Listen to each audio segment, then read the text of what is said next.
Hi, everyone. I'm Gordon Half, technology evangelist with Red Hat, and I'm here today to talk about invention and specifically invention as a collective activity.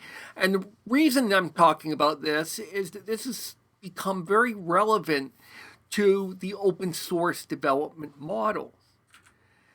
Now, I'd argue that historically, in many people's minds, invention has been sort of thought of in this singular context in terms of an individual. I mean, back in grade school, high school, if you had a quiz about invention, it would be, who invented the steam engine, who invented the refrigerator, who invented the elevator. And maybe the answer would be something like Bell Labs or Xerox PARC, but most likely the answer they'd be looking for would be some specific person. Now, one particular person that epitomizes this is Nikolai Tesla, who's sort of a cult figure, particularly a lot of geek communities. And one of the reasons is he's often viewed as this singular inventor. So the inventor of AC, the inventor of the Tesla coil, the inventor of various other things. Now, again, I'm not going to say that you don't have singular inventors who really advanced the state of the art significantly on their own, and that was certainly the case with Tesla. On the other hand, at the time Tesla was inventing AC electricity, there were actually similar types of invention going on in other places. There was quite a few names that were associated with AC around this time. And of course, they built on other things. The AC electricity didn't come out of thin air. There certainly were scientists who had come up with some of the theory, and there were also other prior inventions. Now, it's certainly true that, as I mentioned, Bell Labs and Xerox PARC a minute ago, there are other cases where certainly an inventor like Thomas Edison in the case of the light bulb very much work and run large laboratories where many people are doing the inventing, even though one person is maybe most associated with it. But also, in the case of a light bulb, is illustrative of how inventions can build off of previous inventions. So there were actually light bulbs of various kinds before Edison invented the light bulb. That just their filaments didn't last very long. They weren't very practical, and therefore Edison is probably rightly credited with coming up with really the first practical light bulb. It's also the case that someone like James Watt, who is also often credited with inventing the steam engine, in fact, also refined previous designs. Now, in Watt's case, what he specifically invented was something called the steam condenser, because sort of working on existing steam engines, he recognized that they weren't very efficient. They were using a lot of energy, a lot of heat to boil water into steam, and then a lot of that steam was escaping and not really doing anything terribly useful. So Watt came up with this invention, steam condenser, and was able to make a refined steam engine that was significantly more efficient than its predecessors, and therefore it was kind of most associated with steam power really becoming a very important economic force. These sort of connections between different types of inventions and building off of what existed in the past was captured wonderfully by James Burke in BBC show a number of decades ago called Connections, and very much encourage anybody listening to this to check out the show. I think most, if not all, of the episodes are on YouTube, and there's also a companion book. But Burke is great. Did at least a couple other series, but he draws this connection between all these different types of inventions and developments over time and how they kind of led, often rather non-obvious ways, to the modern world. One example that's a fairly direct connection is Jaccard Loom here, which was invented essentially to automate textile manufacturing in France originally. And it did so by putting the instructions onto punched cards of various types. Now, anybody who is of a certain age, and I will admit to having used computer punch cards in school originally, and also paper tape, which is another variation on the same idea. But all of these things were sort of the lineage of how do you package and store a set of instructions, and that's of course very core to computers in general today, although we use usually various forms of magnetic or maybe optical types of storage today rather than physical media like this is.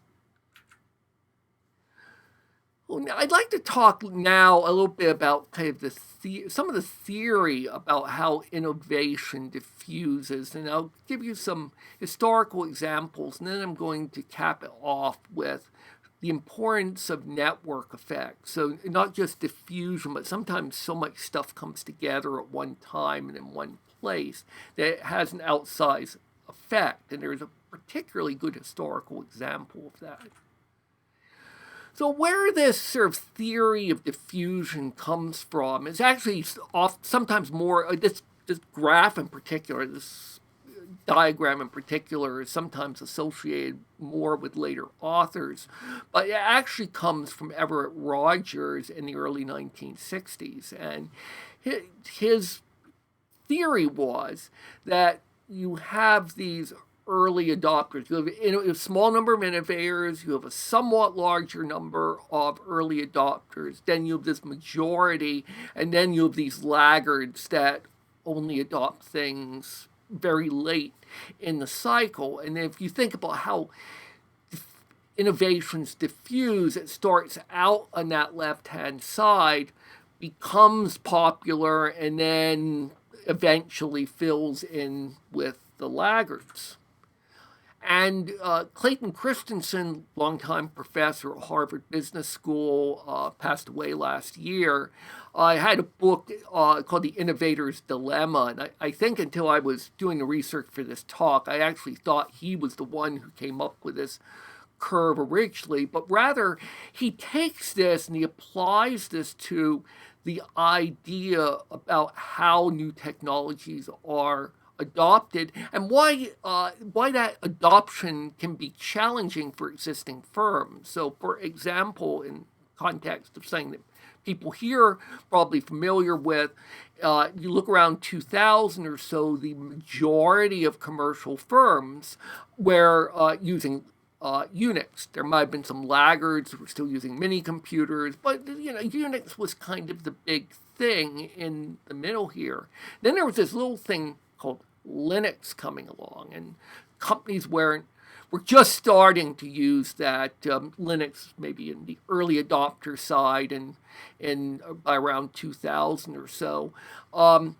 But mostly it was kind of those leading edge people who were using it. And actually one of the challenges for the mainstream firms who were catering to this early and late majority was that Linux wasn't better than what they had, but it was cheaper, it was easier to acquire, and it was increasingly good enough for a lot of purposes. One other consultant Geoffrey Moore also took up this idea of this, of this curve, and what he really identified was this what he called chasm between the early adopters and the early late majority. And basically, Moore's thesis was that companies and projects and technologies can succeed among these innovators and early adopters, but is a very different process to appeal to the majority. And a lot of products, projects, technologies just don't make it because they're interesting for this sort of cutting edge type folks, but they never make it over that chasm to the majority of users. Another way that diffusion has happened historically is geographically. I mean, this is obviously somewhat less relevant today, although you still have technologies that for various reasons catch on in particular geographies and don't so much in others, at least not for a while. But if you look at the old trading routes in, maybe 1200s or so starting, something like paper that was invented in China eventually made its way over to Europe and to other places by these trading routes, and that's the way that kind of technology spread and was improved and changed in various ways. Something else that was a very important technology called the Noria. It's agricultural pumps, and that was invented in Roman Syria, and it spread east and west and became a rather important innovation in agriculture. And gunpowder, originally invented in China, and it made its way across the map. Again, various innovations and changes along the way. Gunpowder could be used for a lot of different purposes. Not even just limited to military, and that innovation diffused in various ways. And this really happened in all kinds of different technology areas. I mean, we could spend the next hour or so in these, but this is an example from how viticulture, growing grapes, spread from essentially near the hilly flanks where agriculture initially developed into all these other geographies, at least where the climate was suitable for growing grapes. And here's some technology adoption curves for various types of technology, consumer technologies that anybody here is probably going to be aware of. And things happened at different rates. So, for example, the cell phone, once it started to really take off, really took off. And this is, I think, a somewhat older curve. Obviously, cell phones quite a bit higher up there now.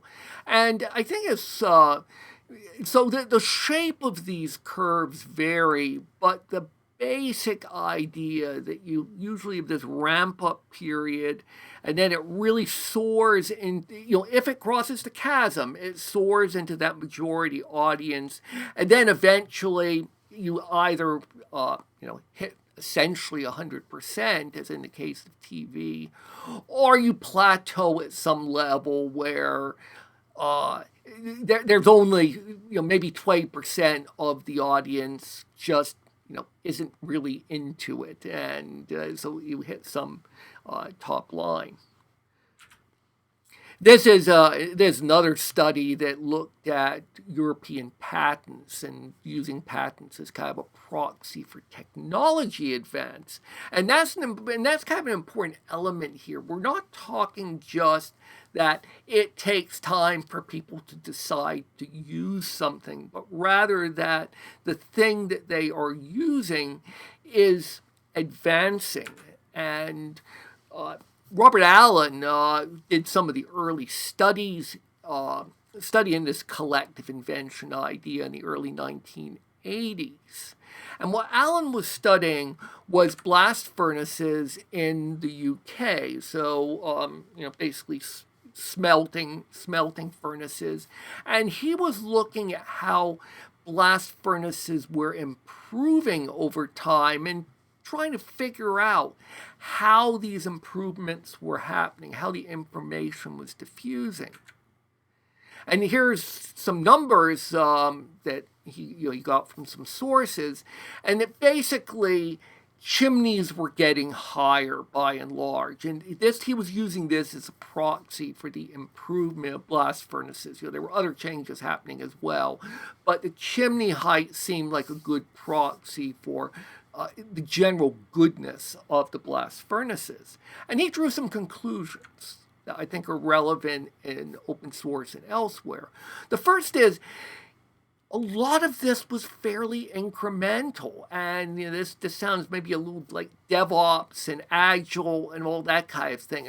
These weren't, by and large, major game-changing advances. I mean, there were some of those going on in the Industrial Revolution as well, but by and large, the pattern was incremental. He also found pioneers and followers. His idea there were companies that wanted the biggest, bestest, fastest blast furnace, and then there were some who were willing to take these advances in technology and just milk them for the low cost. And you can imagine the same thing today with something like TVs. If you just want a basic flat panel TV, you can get one really cheap. But maybe you will take advantage of technology instead, so you can have this great, big, latest and greatest OLED panel instead. And I think the important thing here is he concluded that, yeah, there was some publication in engineering literature, but by and large, a lot of this was informal disclosure because companies and individuals found that the friction involved in kind of trying to keep secrets was outweighed by the benefits of sharing. And this sounds an awful lot like the open source development model. Finally, I just love this. I just love this graph, and Andrew McAfee has also used it in his Second Machine Age book. But this is from a book called Why the West Rules for Now by anthropologist Ian Morris. And good book. It's actually a pretty nice history of the Eastern and the Western cores. It's not really a world history, but it's a history of those two cores, which were historically the most advanced for various reasons, including the fact that, in a nod to Jared Diamond, gun germs and steel, they were the two cores that, for a variety of geographic reasons, sort of had the head start. And the really interesting thing about this chart is that, he used this social development index, which is, very numerically oriented attempt to capture how advanced civilizations were.